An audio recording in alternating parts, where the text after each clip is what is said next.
Εγώ λέγομαι Βέμπη Τροπάκη, είμαι συνειδητρία του Jamjar, του Jamjar.gr. Το Jamjar είναι ένα marketplace αφιερωμένο σε επιλεγμένες χειροποίητες δημιουργίες, όπως το λέμε εμείς, στην αφρόκρεμα των χειροποίητων δημιουργιών. Το Jamjar ιδρύθηκε το καλοκαίρι του 2013, δηλαδή όταν ιδρύθηκε ήταν τότε που βγήκε στον αέρα live. Είμαι η Βέρεια Παπαγγελοπούλου, είμαι και εγώ συνειδητρία του Jamjar. Θέλω να μου πείτε και οι δύο για ποιο λόγο αποφασίσατε να το ξεκινήσετε και δεν ξέρω αν αναφέρθηκε πότε ήταν ακριβώς αυτό το ξεκίνημα. Ναι, το Jamjar ήταν online ουσιαστικά σε δοκιμαστική περίοδο τον Ιούλιο, ας πούμε, του 2013. Άρχισε να λειτουργεί στην πραγματικότητα τον Οκτώβριο της ίδιας χρονιάς, ναι. Ήταν μία ιδέα σε αρχικό στάδιο, τέλος πάντων, κάποια στιγμή κάναμε μία συνάντηση, είχε την ιδέα η Εύα, με βρήκε, το συζητήσαμε, πολύ γρήγορα πήραμε την απόφαση να το προχωρήσουμε, δηλαδή την ίδια κιόλας ημέρα που αρχίσαμε να το συζητάμε. Η αφορμή της συγκεκριμένης ιδέας ήταν ότι βρίσκαμε μάλλον συνέχεια μπροστά μας κόσμο από το συνάφι των δημιουργών που έψαχνε να βρει διεξόδους για να πουλήσει τη δουλειά του. Είναι πάρα πολλοί Έλληνες εκεί έξω που ασχολούνται με τον χώρο του χειροποίητου. Δεν υπήρχε καμία ελληνική πλατφόρμα που μέχρι εκείνη τη στιγμή μπορούσε να εξυπηρετήσει τους συγκεκριμένους ανθρώπους. Οπότε κάποια στιγμή βρεθήκαμε εμείς και το ξεκινήσαμε. Θέλω να μου πείτε και δύο τι έχετε σπουδάσει, το εκπαιδευτικό σας background, και αν αυτό που σπουδάσατε σας φάνηκε χρήσιμο κατά τη διάρκεια του ξεκινήματος και της πορείας της επιχειρηματικής σας δραστηριότητας. Είμαστε και οι δύο παιδιά του Παντίου. Εγώ είμαι απόφοιτος του τμήματος επικοινωνίας μέσων και πολιτισμού. Έχω δύο μεταπτυχιακά. Το ένα είναι στο Sterling, στο Πανεπιστήμιο της Σκωτίας, στο marketing, και το δεύτερο είναι στο London School of Economics, στην επικοινωνία. Και όσον αφορά την εργασιακή εμπειρία, που και αυτή είναι νομίζω χρήσιμη, εγώ είχα μια εμπειρία πριν το Jamjar 6 ετών στον ευρύτερο χώρο του marketing και της επικοινωνίας, που θεωρώ ότι φάνηκε πάρα πολύ χρήσιμη και όσον αφορά το συγκεκριμένο κομμάτι, γιατί σε μια επιχείρηση το marketing και η επικοινωνία είναι πάρα πολύ σημαντική τομής. Κυρίως όμως νομίζω ότι, και νομίζω θα συμφωνήσει και η Βέρα, ότι γενικά το να έχεις εργασιακή εμπειρία πριν κάνεις κάτι δικό σου, νομίζω είναι βάση απαραίτητη για να ξεκινήσεις, να πεις ότι στείνω τη δική μου επιχείρηση, να έχεις αποκτήσει μια κουλτούρα εργασιακή, να έχεις βρεθεί σε ένα περιβάλλον, να έχεις τα βασικά, έτσι, το ωράριό σου, τις υποχρεώσεις σου, το evaluation σου, να αξιολογείσαι, να είσαι υπεύθυνος. Αυτά είναι βασικές προϋποθέσεις για να μπορείς να πεις μετά ότι ξεκινάω και είμαι πλέον εγώ ο υπεύθυνος της επιχείρησης. Και εγώ σπούδασα στο Πάντιο Πολιτικές Επιστήμες και Ιστορίας, το τμήμα συγκεκριμένα. Συνέχισα τις σπουδές μου σε μεταπτυχιακό επίπεδο στο καποδιστριακό στον τομέα της επικοινωνίας και αργότερα εργασιακά στον ίδιο τομέα, στην επικοινωνία, in-house σε μεγάλη επιχείρηση. Είχα 10χρονη εμπειρία πριν ξεκινήσουμε το Jamjar, η οποία, αυτό θα συμφωνήσω όντως με την Εύα, ότι είναι πολύ χρήσιμη πλέον κρίνοντάς το για έναν άνθρωπο που ξεκινάει κάτι δικό του. Και επίσης και οι σπουδές, προφανώς ένα υπόβαθρο καλό είναι πολύ σημαντικό, αλλά η τριβή με τη δουλειά, η καθημερινή, είναι, νομίζω ότι αξίζει όσα χιλιαπτυχία, ας πούμε. Ναι, χωρίς να σημαίνει ότι αυτό ότι είναι αποτρεπτικό για κάποιον που είναι σε νεαρή ηλικία και δεν έχει καθόλου εργασιακή εμπειρία να ξεκινήσει κάτι δικό του. Απλά αν αποφασίσει να το κάνει, θα πρέπει να ξέρει, θα πρέπει να πηγαίνει με πάρα πολύ μικρά βήματα και χωρίς να έχει έπαρση ή την αυτοπεποίθηση του έχω κάτι δικό μου, δεν σημαίνει τίποτα μέχρι αυτό να γίνει βιώσιμο. Θέλω να μου πείτε για τις μεγαλύτερες δυσκολίες που έχετε αντιμετωπίσει από τη στιγμή που ξεκινήσατε μέχρι σήμερα. Ναι. Δυσκολίες έχουμε αντιμετωπίσει ίσως κιόλας από την πρώτη μέρα που ξεκινήσαμε με το εγχείρημα του Jamjar.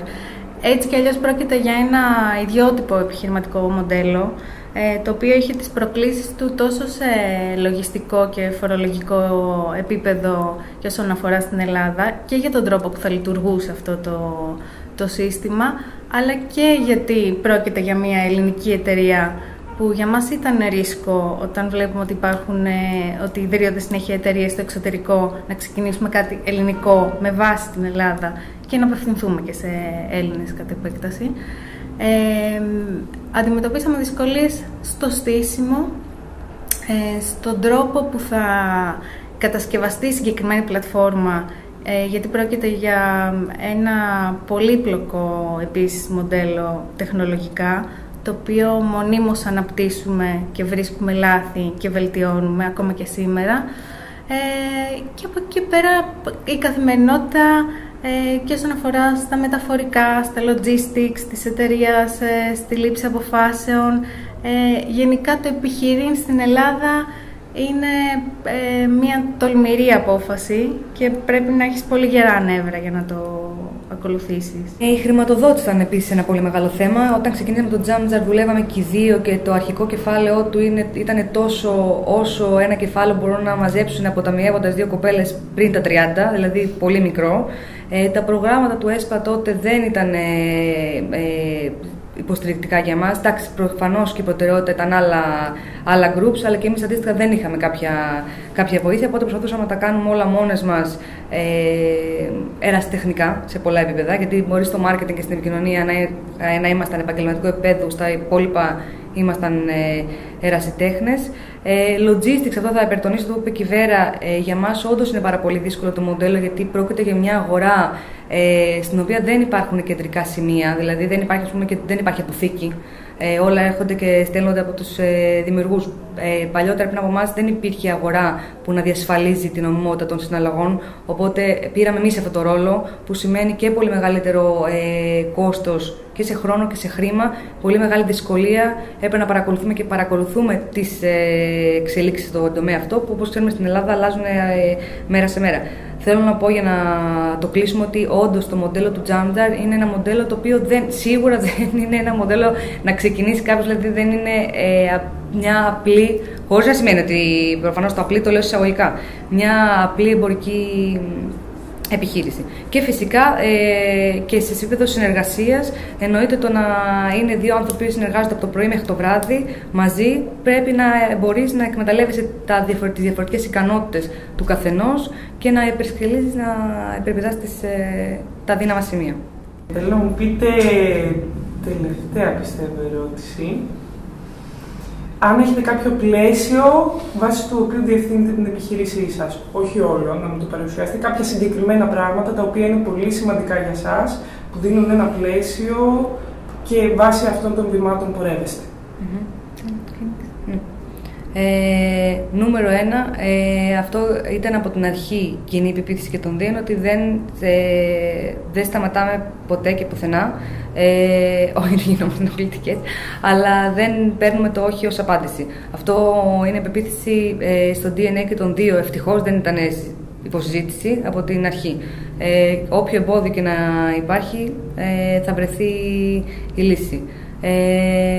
Νούμερο 2, αγαπάμε πάρα πολύ αυτό που κάνουμε, το κάνουμε πάρα πολύ αγάπη, πάρα πολύ φροντίδα, και αυτή την αγάπη και φροντίδα θέλουμε να τη μεταφέρουμε και στους πελάτες μας. Είτε ο πελάτης είναι δημιουργός, είτε ο πελάτης είναι τελικός καταναλωτής.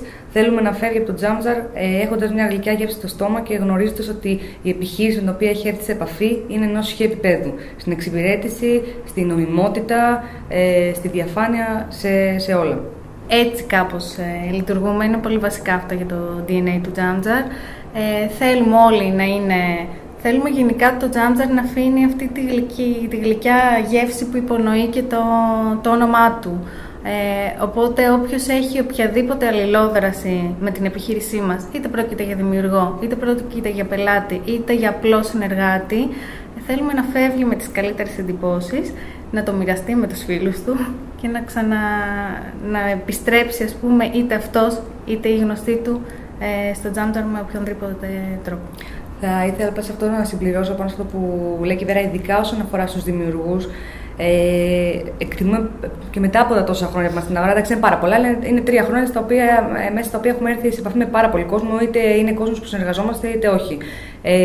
Αναγνωρίζουμε και εκτιμούμε πάρα πολύ τη δουλειά των δημιουργών, τον κόπο τους, το μεράκι τους, και συμμεριζόμαστε και το άγχος και την αγωνία τους και θέλουμε όντως η υποστήριξη δική μας να μην είναι μόνο στο πλαίσιο το καθαρά επιχειρηματικό, αλλά είναι και ένα βήμα περισσότερο. Και πραγματικά προσπαθούμε με όλες μας τις δυνάμεις η εμπειρία που θα έχουν στο Jamjar να είναι τέτοια και η όλη υποστήριξη που να μπορούν πραγματικά να αφιερωθούν σε αυτό που αγαπούν περισσότερο και ξέρουν να κάνουν, που είναι να φτιάχνουν. Έχετε να δώσετε ίσως κάποια συμβουλή, κάποια πρόταση, κάτι στις γυναίκες του προγράμματος που ουσιαστικά που το παρακολουθούν σε όλες τις χώρες, γυναίκες δηλαδή μαμάδες, οι οποίες θα ήθελαν, σκέφτονται, επιδιώκουν να κάνουν μια επιχείρηση από το σπίτι? Νομίζω υπόθηκε και προηγουμένως ότι για μας είναι πολύ σημαντικό να υπάρχει επιμονή. Πάντα μια αγαπημένη μας λέξη που τη χρησιμοποιούμε είναι η στοχοπροσήλωση. Δηλαδή αυτό που είπε πριν η Εύα, ότι να μην σταματήσουν με τίποτα. Δηλαδή αν είναι αποφασισμένες για αυτό που θα κάνουν, σίγουρα δεν θα είναι εύκολο. Σίγουρα, δηλαδή ό,τι και να επιλέξουν να κάνουν, σίγουρα θα αντιμετωπίσουν δυσκολίες. Αυτές πρέπει να τους δυναμώσουν περισσότερο, να τους δώσουν κουράγιο, ας τους ρίξουν για 1 λεπτό, 2 και μετά ξανά στο στόχο για τον οποίο ξεκίνησαν. Εγώ θα έλεγα, συμπληρώνοντας, νομίζω είναι πάρα πολύ σημαντική η οργάνωση, γιατί αν πρόκειται για ανθρώπους που... Καλά, η οργάνωση εντάξει, είναι σημαντική για καθέναν, αλλά ειδικά σε ανθρώπους που είναι στο σπίτι, που σημαίνει ότι είναι εκείνοι υπεύθυνοι για το πώς διαχειρίζονται το χρόνο και το πρόγραμμά τους, και αν θα είναι και μόνοι τους σε αυτό που αποφασίσουν να κάνουν, να μην πανικοβληθούν. Τα πράγματα είναι άπειρα, πρέπει να γίνουν, και όσο περνάει ο καιρός γίνονται ακόμα περισσότερα, δεν λιγοστεύουν. Οπότε η σωστή οργάνωση, πρόγραμμα, συγκεκριμένες δουλειές πρέπει να γίνουν ανά μέρα, μέσα στην εβδομάδα, μέσα στο χρόνο, time plan, πολύ συγκεκριμένο και επιμονή σε αυτό. Οπότε νομίζω και η οργάνωση είναι πολύ σημαντική σε αυτό το στάδιο.